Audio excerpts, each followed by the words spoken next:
নীলকণ্ঠপুর গ্রামের শেষ প্রান্তে অবস্থিত এক ঘন জঙ্গল। চারিদিক নিঝুম অন্ধকার, শুধু ঝিঝি পোকার ডাক আর দূর থেকে ভেসে আসা শেয়ালের আওয়াজ।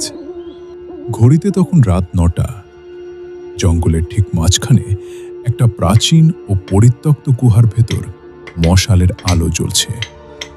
সেখানে প্রত্নতাত্ত্বিক বিভাগের খনন কাজ চলছে গত কয়েক সপ্তাহ ধরে। খনন কাজের দায়িত্বে আছেন সরকারি অফিসার অনন্যা। তার কাজ হলো মাটির তলার প্রাচীন ইতিহাসকে খুঁড়ে বের করা। তার সাথে কাজ করছে তার জুনিয়র সৌনক এবং কয়েকজন স্থানীয় শ্রমিক। বহুদিনের চেষ্টার পর আজ গুহার একেবারে শেষ প্রান্তে একটা অদ্ভুত কালো পাথরের দেয়াল দেখা যাচ্ছে। প্রধান শ্রমিক সনাতন কাকা অনন্যার কাছে এসে বললেন, দিদিমণি, এই পাথর তো ভাঙা অসম্ভব। আমাদের সব হাতুড়ি আর কাস্তে ভেঙে যাচ্ছে, কিন্তু এই দেয়ালে একটা আঁচড়ও পড়ছে না। আমার মনে হয় এই গুহা এখানেই শেষ, এর ভেতরে আর কিচ্ছু নেই। আমাদের আজ কাজ বন্ধ করে দেওয়া উচিত। চেষ্টা তো করো সনাতন কাকা। তোমরা প্রতিবারই বলো যে এর আগে আর কিছু পাওয়া যাবে না, কিন্তু প্রতিবারই আমরা কিছু না কিছু অদ্ভুত ঐতিহাসিক জিনিস খুঁজে পেয়েছি। হাল ছাড়লে চলবে না, তোমরা চেষ্টা চালিয়ে যাও। এই বলে অনন্যা গুহা থেকে বেরিয়ে কিছুটা দূরে খাটানো তাদের অস্থায়ী তাঁবুতে গেলেন। সেখানে সৌনক গুহা থেকে উদ্ধার হওয়া কিছু জিনিস পরীক্ষা করছিল। টেবিলের ওপর রাখা ছিল একটা ধুলোবালি মাখা প্রাচীন চামড়ার বাঁধাই করা বই এবং একটি লাল কাপড়ের পুঁটলি। ম্যাডাম, আজ সারাদিনে আমরা শুধু এই দুটো জিনিসই পেয়েছি, কিন্তু আমার মনে হয় না এই ছেঁড়া বই আর সাধারণ পুটলিটার কোনো ঐতিহাসিক মূল্য আছে।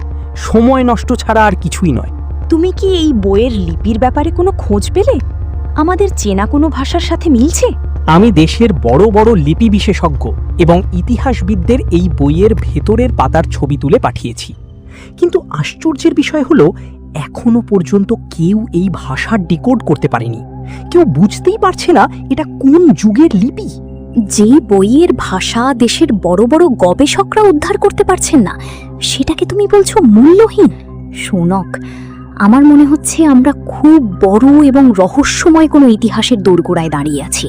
ঠিক তখনই গুহার ভেতর থেকে সনাতন কাকার এক বুক কাঁপানো আর্তনাদ ভেসে এলো।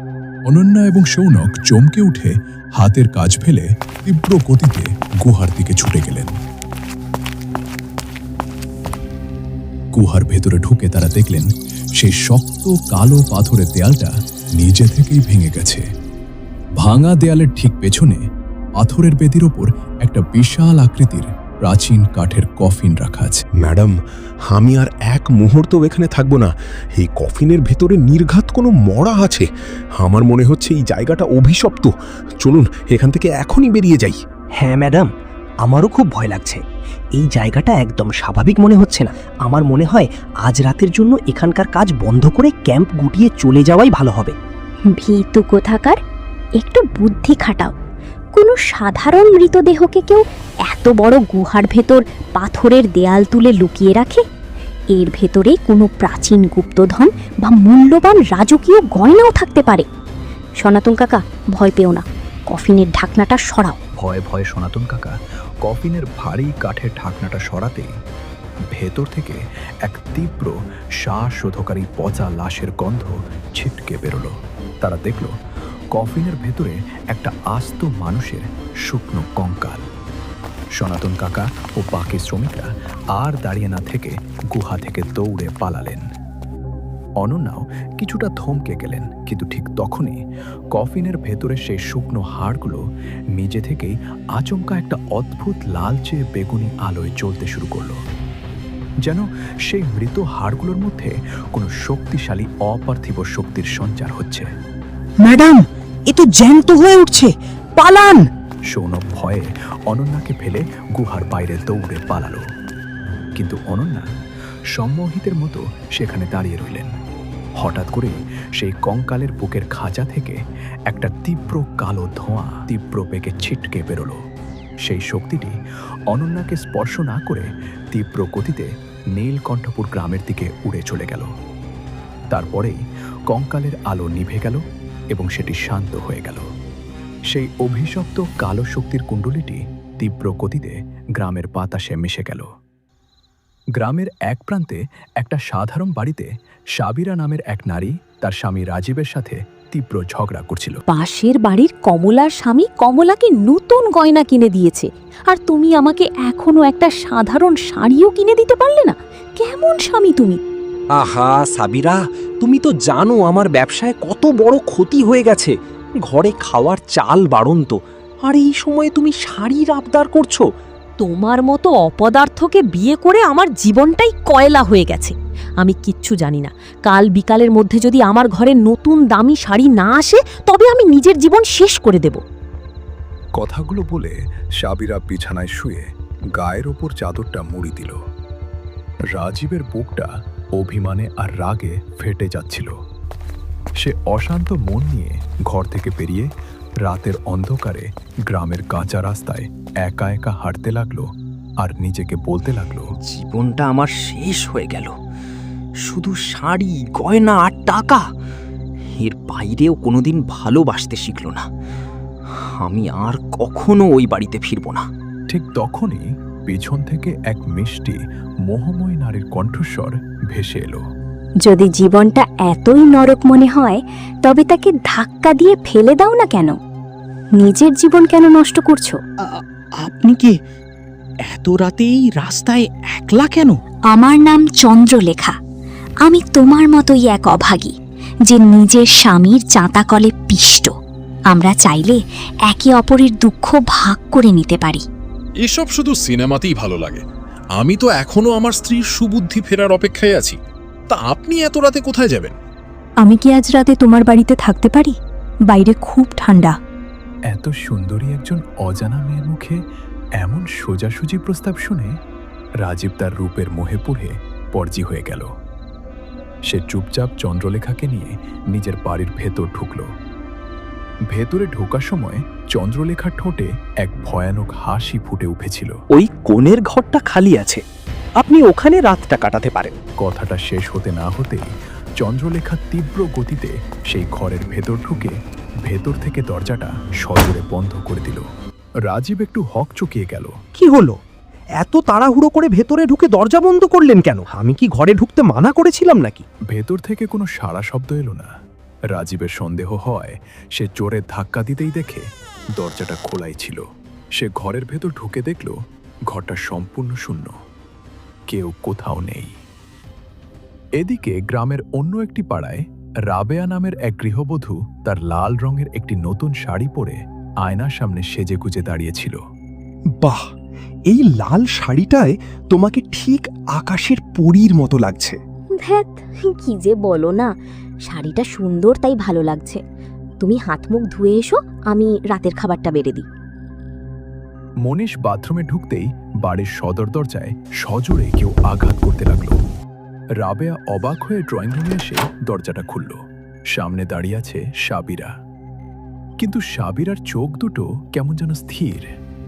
আরে সাবিরা, তুই এত রাতে? তোর এই লাল শাড়িটা আমার চাই। এখনই এই শাড়িটা আমাকে দিয়ে দে। পাগল নাকি তুই? এত রাতে অন্যের বাড়ি এসে শাড়ি চাইছিস? শাড়ি পছন্দ হলে তোর স্বামীকে বল কিনে দিতে। আমার শাড়ি তোকে কেন দেব? এই কথা শোনা মাত্রই সাবিরার মুখাবয়ব ভয়ানক রূপ ধারণ করল। তার চোখের মনে দুটো হঠাৎ করে রক্তবর্ণ লাল হয়ে উঠল। সে রাবেয়ার গলা চেপে ধরল এবং এক পৈশাচিক শক্তিতে রাবেয়ার গলাটা মটকে দিল। রাবেয়ার শেষ আর্তনাদ শুনে মনীষ বাথরুম থেকে ছুটে ড্রয়িং রুমে এলো। এদিকে অনন্যাকে ফেলে আসার পর ক্যাম্পে সৌনক লজ্জায় মাথা নিচু করে দাঁড়িয়ে আছে। তুমি আমার জুনিয়র গবেষক, অথচ একটা সাধারণ কঙ্কাল দেখে ভয় পেয়ে আমাকে ফেলে পালালে? ছি! ম্যাডাম, ওটা সাধারণ ছিল না। ওটার হাড়গুলো যেভাবে বেগুনি আলোয় জ্বলছিল, যে কেউ দেখলে হার্ট অ্যাটাক করত। আচ্ছা ম্যাডাম, ওই লাল পুঁটলি আর বইটার কোনো আপডেট আছে? হ্যাঁ, আমি কলকাতার এক বিখ্যাত প্রাচীন লিপির অধ্যাপক ও তান্ত্রিক গবেষক ভৈরব বাবুকে ডেকে পাঠিয়েছি। তিনি এই বইটার ভাষা কিছুটা বুঝতে পেরেছেন এবং আজ রাতেই এখানে আসছেন। কিছুক্ষণের মধ্যেই ক্যাম্পে এসে পৌঁছলেন তান্ত্রিক গবেষক ভৈরব বাবা। আসুন বাবা, এই যে এই বইটার কথা আপনাকে বলেছিলাম। তিনি টেবিলের ওপর রাখা সেই প্রাচীন বইটি খুলে পড়তে লাগলেন। তার চোখ মুখ গম্ভীর হয়ে উঠল। তোমরা অজান্তেই এক চরম সর্বনাশ ডেকে এনেছ।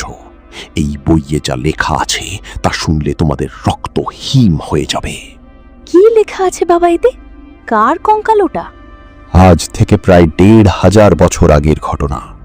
এই অঞ্চলে রাজত্ব করতেন রাজা বীরেন্দ্র প্রতাপ। তার একমাত্র কন্যার নাম ছিল রাজকুমারী চন্দ্রলেখা। চন্দ্রলেখা ছিল অপরূপ সুন্দরী, কিন্তু একই সাথে অত্যন্ত অহংকারী, জেদি এবং নিষ্ঠুর। তার জেদের সামনে গোটা রাজ্য কাঁপত। কোনো জিনিস সে একবার চাইলে তা যে কোনো মূল্যে ছিনিয়ে নিত। একদিন রাজা বীরেন্দ্র প্রতাপের রাজসভায় প্রতিবেশী রাজ্য মাধবপুরের এক দূত এসে উপস্থিত হল। কি সংবাদ দূত? আমাদের মাধবগড়ের মহারাজ আপনার কাছে একটা পত্র পাঠিয়েছেন। দূত, পত্রে কি লেখা আছে? আমাকে পড়ে শোনাও। মহারাজ বীরেন্দ্র প্রতাপ, আমার পুত্র সুরেন্দ্র আপনার কন্যা চন্দ্রলেখার এক অন্যায় জেদ মেনে নিতে অস্বীকার করেছিল। ক্রোধের বশে চন্দ্রলেখা তরোয়ার দিয়ে তার বুকে নিজের নাম খোদাই করে দেয়। এই ঘটনার ফলে আমাদের রাজপরিবার চরম অপমানিত ও ক্ষুব্ধ। তাই আমি দাবি জানাচ্ছি চন্দ্রলেখার উপযুক্ত শাস্তির ব্যবস্থা করা হোক। অন্যথায় মাধবপুর এই অপমানের জবাব যুদ্ধক্ষেত্রেই দেবে। তারপর রাজা কি করলেন? ভৈরব বাবা রাজকুমারী চন্দ্রলেখার ইতিহাসের কথা আরও পড়তে লাগলেন। রাজা বীরেন্দ্র প্রতাপ নিজের মেয়েকে ডেকে বোঝানোর চেষ্টা করলেন, কিন্তু চন্দ্রলেখা উল্টে রাজসভায় দাঁড়িয়ে গর্জে উঠে বলল, পিতা, আমি সমগ্র ভারতের একমাত্র সম্রাজ্ঞী হতে চাই। আমার জেদের সামনে কোনো রাজা মাথা নোয়াবে না, এটা আমি হতে দেব না। মাধবপুর ছোট রাজ্য, ওটাকে আক্রমণ করে ধুলোয় মিশিয়ে দিন। রাজা বুঝতে পারলেন মেয়ের এই অন্ধ জেদ গোটা রাজ্যকে ধ্বংস করে দেবে। তাই তিনি নিজের রাজ্যের প্রজাদের বাঁচাতেই এক রাতে গোপনে নিজের মেয়ে চন্দ্রমুখীকে বিষ খাইয়ে হত্যা করার আদেশ দেন। তার মানে ওটা রাজকুমারী চন্দ্রলেখারই কঙ্কাল? হ্যাঁ, কিন্তু মৃত্যুর পর চন্দ্রলেখার আত্মা শান্ত হয়নি। তার সেই অপূর্ণ তীব্র জেদ এক ভয়ানক অসুরের রূপ নেয়। তখন রাজবাড়ির তান্ত্রিক রাজাকে বলেন, মহারাজ, চন্দ্রলেখা মারা গেছে ঠিকই, কিন্তু তার আত্মা কোনো সাধারণ আত্মা নয়। যদি এর তান্ত্রিক অন্ত্যেষ্টিক্রিয়া না করা হয়, তবে এর আত্মা মুক্ত হয়ে মানুষের শরীরে প্রবেশ করবে এবং সেই মানুষের মনের ভেতরের সুপ্ত ইচ্ছাকে 100 গুণ বাড়িয়ে দেবে। সেই মানুষটি তখন অন্ধ জেদের বশে কাজ করবে, আর কেউ তাকে আটকাতে গেলে সে তাকে খুন করতেও দ্বিধা করবে না। যতক্ষণ না সেই মানুষের শরীর ক্লান্ত হয়ে মারা যাচ্ছে, ততক্ষণ সেই আত্মা তাকে দিয়ে নিজের জেদ পূরণ করাবে। মহর্ষি, এর থেকে বাঁচার কি কোনো উপায় নেই? মহারাজ, এই অশুভ আত্মাকে বন্দী করার জন্য আমি রাজকুমারী চন্দ্রলেখার দেহকে একটি মন্ত্রপুত কফিনে আবদ্ধ করব। এরপর এই জাদুকরী মটকা ও পবিত্র ভস্য একটি বিশেষ লাল পুটলির ভেতরে রেখে গুহার শেষ প্রান্তে সমাধিস্থ করে দেব। কিন্তু মনে রাখবেন মহারাজ, আজ যে বন্ধন আমি সৃষ্টি করব তা ভাঙার সাহস যেন কেউ কখনো না করে। কারণ কোনো দিন যদি এই কফিনের ঢাকনা খোলা হয়, তাহলে আবার শুরু হবে সেই ভয়ঙ্কর মরণ খেলা। চন্দ্রলেখার আত্মা তখন আরো 100 গুণ শক্তিশালী ও জেদি হয়ে ফিরে আসবে।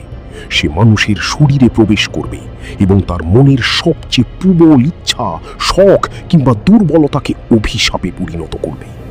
যেমন ধরুন, কারো যদি নাচের প্রতি প্রবল শখ থাকে, তবে সে আর নিজের ওপর কোনো নিয়ন্ত্রণ রাখতে পারবে না। দিন রাত অবিরাম নাচতেই থাকবে। ক্ষুধা, তৃষ্ণা, ক্লান্তি কিংবা যন্ত্রণা কিছুই তাকে থামাতে পারবে না, যতক্ষণ না তার হৃৎপিণ্ড ফেটে মৃত্যু তাকে গ্রাস করে। আর যদি কেউ তাকে থামানোর চেষ্টা করে, তবে চন্দ্রলেখার অভিশাপ তার ভেতরে এমন উন্মত্ততা সৃষ্টি করবে যে সে নিজের হাতে সেই মানুষটিকেই হত্যা করবে। তাই সতর্ক থাকবেন মহারাজ। এই কফিনের ঢাকনা শুধু একটি কাঠের আবরণ নয়, এটাই সেই শীষ বন্ধন যা এক ভয়ঙ্কর অভিশাপকে পৃথিবীর বুক থেকে দূরে আটকে রাখবে। আমাদের তো অনেক বড় ভুল হয়ে গেছে বাবা, এখনই আমাদের কিছু করতে হবে।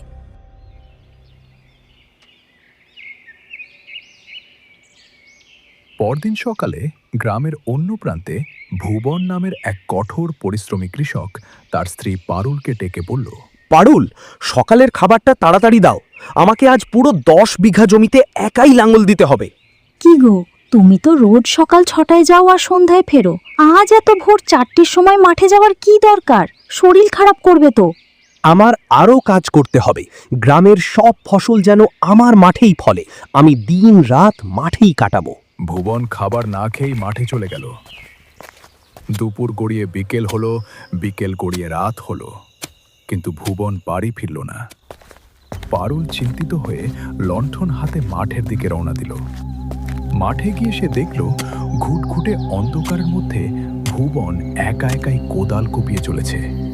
ওগো, রাত তো প্রায় 12টা বেজে গেল, এবার কাজকর্ম রেখে বাড়ি চলো। সারা দিন অনেক পরিশ্রম করেছো, কাল সকালে আবার এসে বাকি কাজটা করে নিও। না, আমি যাব না, আমাকে আরো শস্য ফলাতে হবে, আরো আরো শস্য। এই জমির প্রতিটি ইঞ্চি ফসলে ভরে না ওঠা পর্যন্ত আমি থামবো না, কেউ আমাকে আটকাতে পারবে না।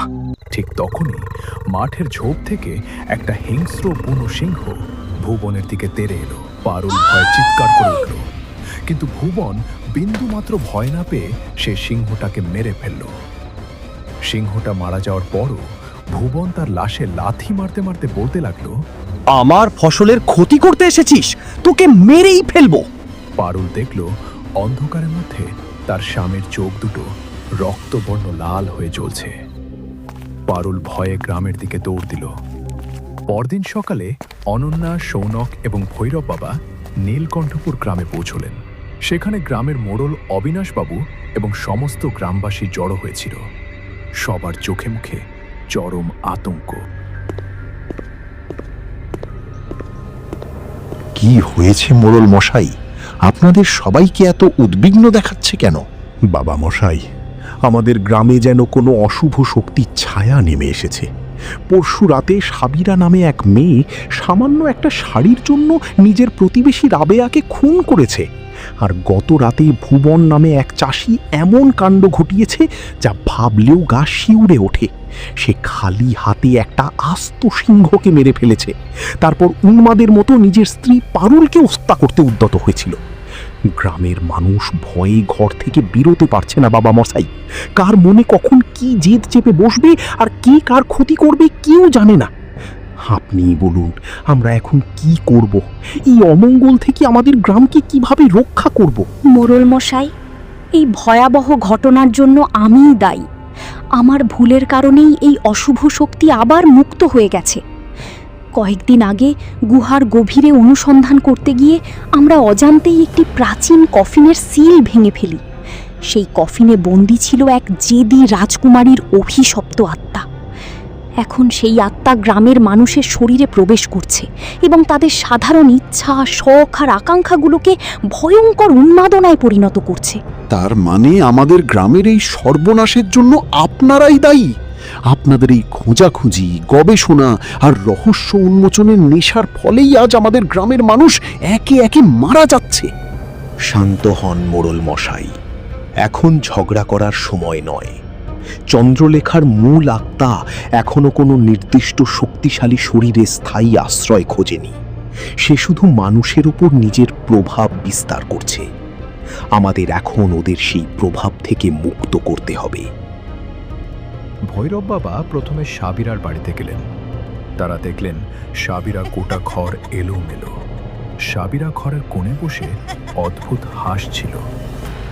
ভৈরব বাবা মন্ত্র পড়ে এক চিমটে পবিত্র ভস্ম সাবিরার কপালে ছুঁড়ে মারতেই সাবিরার শরীর থেকে লেখার প্রভাব কেটে গেছে দেখে মাধব স্বস্তির নিঃশ্বাস ফেলল। এরপর ভৈরব বাবা ও অনন্যা মাঠে গিয়ে ভুবনের কপালেও সেই ভস্ম লাগিয়ে তাকেও স্বাভাবিক অবস্থায় ফিরিয়ে আনলেন। এদিকে গ্রামের এক যুবক অয়ন মালবিকা নামে একটা মেয়েকে ভালোবাসত।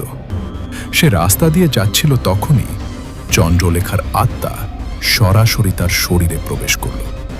অয়নের চোখ দুটো পুরোপুরি লাল হয়ে উঠল। সে সোজা মালবিকার বাড়ির ভেতরে ঢুকল। মালবিকা, চল আমার সাথে, তোকে আজই আমি বিয়ে করব। কিসের বিয়ে? দূর হ আমার বাড়ি থেকে। অয়ন হাত দিয়ে মালবিকার বাবাকে ধাক্কা দিয়ে ফেলে দিল। বৃদ্ধ মানুষটি দেওয়ালের ধাক্কায় মাথা ফেটে সেখানেই মারা গেলেন। ছাড়, ছাড় আমাকে। তুই আমার বাবাকে খুন করেছিস। তোকে বিয়ে করা তো দূরের কথা, আমি কোনোদিন তোকে ক্ষমা করব না। মালবিকার মা কোনো মতে ঘর থেকে পালিয়ে বাইরে থেকে দরজার বন্ধ করে দিলেন এবং গ্রামের দিকে চিৎকার করতে করতে দৌড়লেন। মোড়ল মশাই, মোড়ল মশাই বাঁচান! মালবিকার মা পুরো ঘটনাটা সবাইকে খুলে বলল। আমাদের এখনই ওখানে যেতে হবে। ওর শরীরে চন্দ্রলেখার আত্মা প্রবেশ করেছে। এরপর সবাই মিলে দ্রুত মালবিকার বাড়ির দিকে রওনা দিল। সেখানে পৌঁছে তারা যে দৃশ্য দেখল তা দেখে সবাই স্তব্ধ হয়ে গেল। অয়ন মালবিকার হাত শক্ত করে ধরে দাঁড়িয়ে আছে, আর তার চোখে মুখে ফুটে উঠেছে এক অদ্ভুত হিংস্রতা। সবকিছু বুঝতে পেরে ভৈরব বাবা আর এক মুহূর্ত দেরি করলেন না। তিনি মন্ত্র উচ্চারণ করে এক মায়াবী প্রতীক অয়নের দিকে ছুঁড়ে মারলেন। প্রতীকটি অয়নের গায়ে স্পর্শ করতেই সে এক বিকট আর্তনাদ করে মাটিতে লুটিয়ে পড়ল। মুহূর্তের মধ্যেই তার শরীর দেহ থেকে ঘন কালো ধোঁয়ার আকারে চন্দ্রলেখার আত্মা বেরিয়ে এলো। এক ভয়ঙ্কর চিৎকার করে সেই কালো ধোঁয়া আকাশে পাক খেতে খেতে উড়ে গেল এবং শেষমেশ সেই অভিশপ্ত কফিনের ভেতরে প্রবেশ করল। সঙ্গে সঙ্গেই কফিনের ঢাকনা নিজে থেকেই বন্ধ হয়ে গেল। এরপর গুহার প্রবেশপথ বিশাল পাথর দিয়ে সিল করে দেওয়া হলো, যাতে কোনোদিন আর সেই অশুভ শক্তি পৃথিবীতে ফিরে আসতে না পারে।